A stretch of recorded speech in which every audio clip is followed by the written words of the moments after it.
নীলধ্বজের প্রতি জনা, মাইকেল মধুসূদন দত্ত। প্রথমে এই নীলধ্বজের প্রতি জনা সম্পর্কে কিছু বলার আছে। সেটা হচ্ছে, নীলধ্বজের প্রতি জনা এই কবিতাটি বীরঙ্গনা কাব্য থেকে নেওয়া হয়েছে। আর বীরঙ্গনা কাব্যটি হলো একটি পত্রকাব্য। বীরঙ্গনা কাব্য গ্রন্থটি 1862 খ্রিস্টাব্দে প্রকাশিত হয়। এই গ্রন্থটিতে কবি 21টি পত্র রচনার ইচ্ছা প্রকাশ করলেও মোট 11টি পত্র রয়েছে। আর নীলধ্বজের প্রতি জনা কবিতাটি গ্রন্থের একাদশ সংখ্যক কবিতা। এখানে উপরে লেখাই রয়েছে একাদশ স্বর্গ, অর্থাৎ এটা হচ্ছে একাদশ সংখ্যক কবিতা। এটাই হচ্ছে লাস্ট, বীরঙ্গনা কাব্যের লাস্ট পত্র।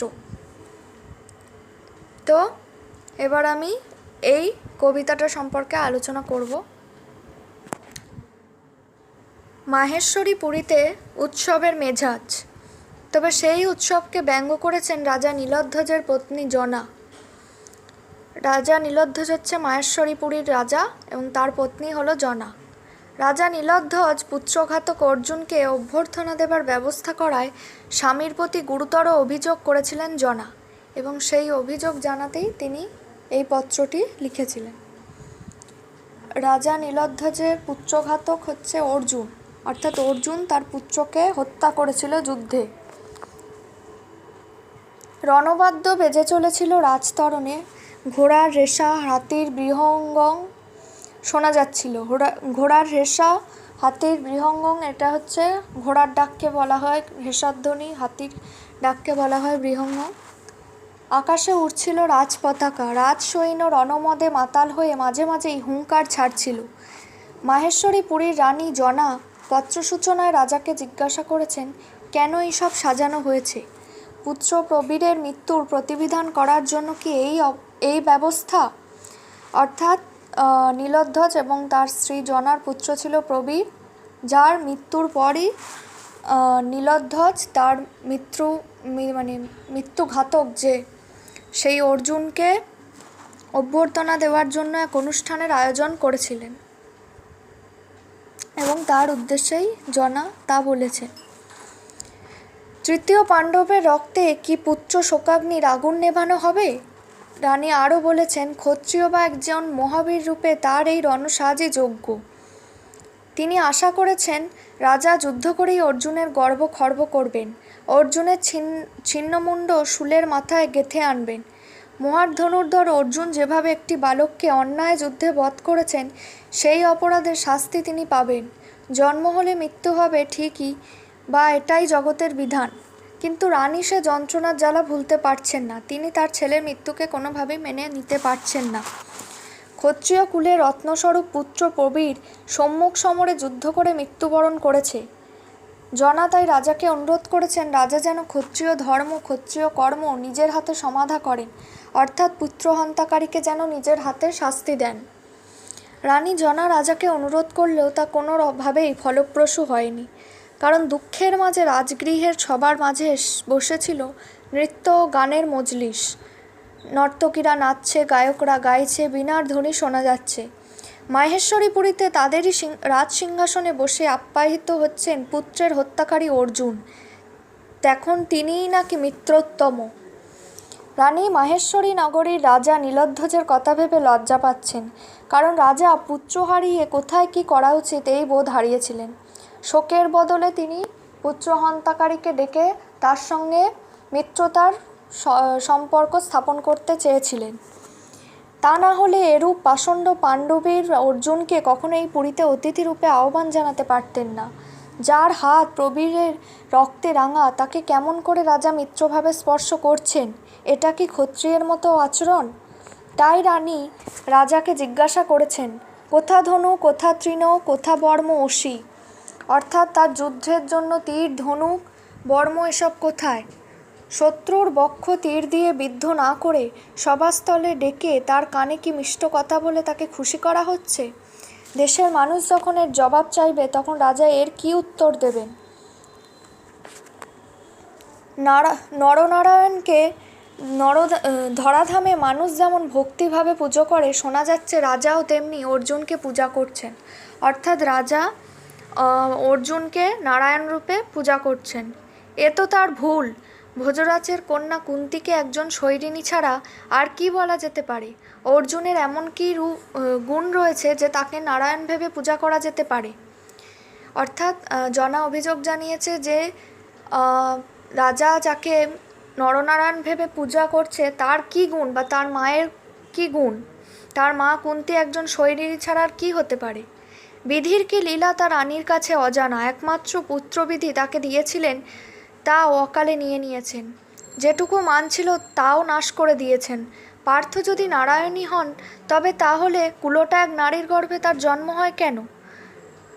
তিনি আরও বলেছেন যে দ্বৈপায়ন ঋষি পাণ্ডবদের সর্বদা জয়গান করেন, তার জন্মবৃত্তান্তের কথা কে না জানে। তার বাবা ব্রাহ্মণ, মা সত্যবতী হলেন একজন ধীবর কন্যা। ওই দ্বৈপায়ন ব্যাস আবার ভাতৃবধূদের নিয়ে যে কাণ্ড করেছেন তার সেই অনাচারের কাহিনী আজ সবাই জানে। তাছাড়া পার্থ যদি পীতাম্বর অর্থাৎ নারায়ণী হয় তাহলে তার স্ত্রী ইন্দিরা কোথায়? দ্রৌপদী কি ইন্দিরা অর্থাৎ লক্ষ্মী? ইন্দিরা বলতে এখানে লক্ষ্মীর কথা বলা হয়েছে। দ্রৌপদী কি সেই ইন্দিরা? হায় কপাল, যেমন কুন্তি তেমন দ্রৌপদী। অর্থাৎ শাশুড়ির যোগ্য বধূ হিসেবে তাকে অপমান বা কি বলবো অভিযোগ জানিয়েছেন তাদের প্রতি। দ্রৌপদীর কথা ভাবলে হাসি পায়। জনার মুখে ব্যঙ্গমাখা প্রশ্ন, লোকমাতা রমা কি এ ভ্রষ্টা রমণী? লোকে পার্থকে বীরশ্রেষ্ঠ বলে মানে, কিন্তু এটা মিথ্যা কথা। জনা স্বামীকে বিষয়টি বিচার করার জন্য বলেছেন, কারণ তিনি বলেছেন দ্রৌপদীর স্বয়ংবর সভায় যে লক্ষ্য রাজার সঙ্গে তার লড়াইয়ের কথা বলা হয় তার ভেতরেও কি অসত্য প্রচার নেই? ব্রাহ্মণ বেশে তিনি যখন হাজির ছিলেন রাজারা তাকে ব্রাহ্মণ ভেবে তার সঙ্গে লড়াই করলেন না, আর সেই জন্যেই তিনি রাজদলে জিতেছিলেন। খাণ্ডব দহন করেছিলেন দুষ্ট কৃষ্ণের সাহায্যে। পিতামহ ভীষ্মকে পরাজিত করেছিলেন শিখণ্ডীকে সামনে রেখে। ছলনার আশ্রয় নিয়ে গুরু দ্রোণাচার্যকেও বধ করেছিলেন। আর ব্রহ্মশাপে কর্ণের রথ যখন গ্রাস করেছিল মেদিনী, যখন কর্ণ অসহায় তখনই বর্বর অর্জুন তাকে বধ করেছিলেন। এই সমস্ত ঘটনাগুলি কি অর্জুনকে মহারথী বলে চিহ্নিত করে? এই ঘটনাগুলি কি তার পক্ষে গৌরবের? তাছাড়া যে ব্যাত কৌশলে সিংহকে জালে বদ্ধ করে বধ করে তার বীরত্ব কোথায়? বরং তাতে তার ভীরুতাই প্রকাশ পায়। সিংহ তা করে না। সে বীর বিক্রমে নিজ শক্তিতে তার শত্রুকে বিনাশ করে, তাতেই তার পরাক্রম প্রকাশ পায়। রাজা সব কিছু জেনেও নিজে মহাবীর হয়েও কেন আজ পার্থের কাছে নতশির হয়েছেন? বীরত্ব, মান, মর্যাদা তার কোথায় গেল?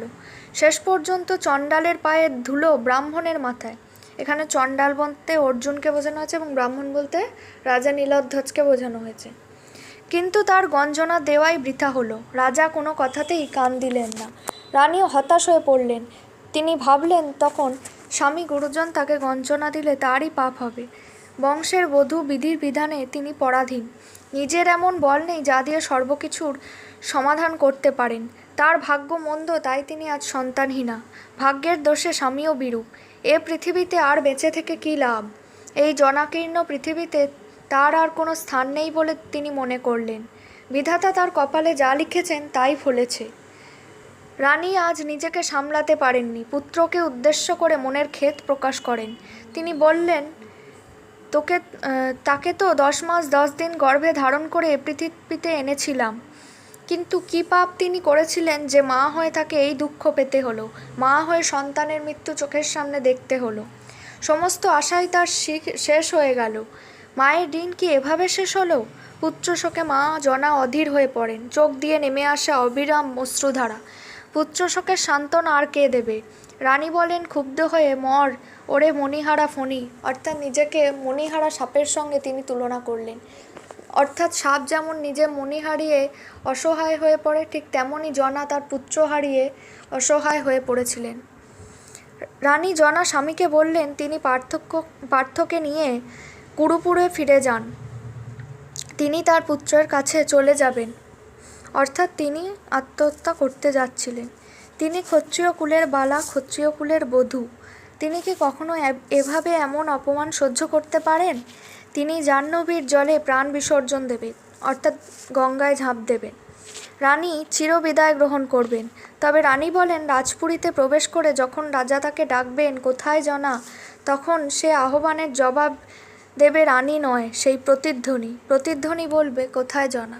অর্থাৎ জনা সমস্ত দুঃখ কষ্ট সহ্য করতে না পেরে জাহ্নবীর জলে নিজের প্রাণ বিসর্জন দিয়ে তার পুত্রের কাছে চলে যাবেন।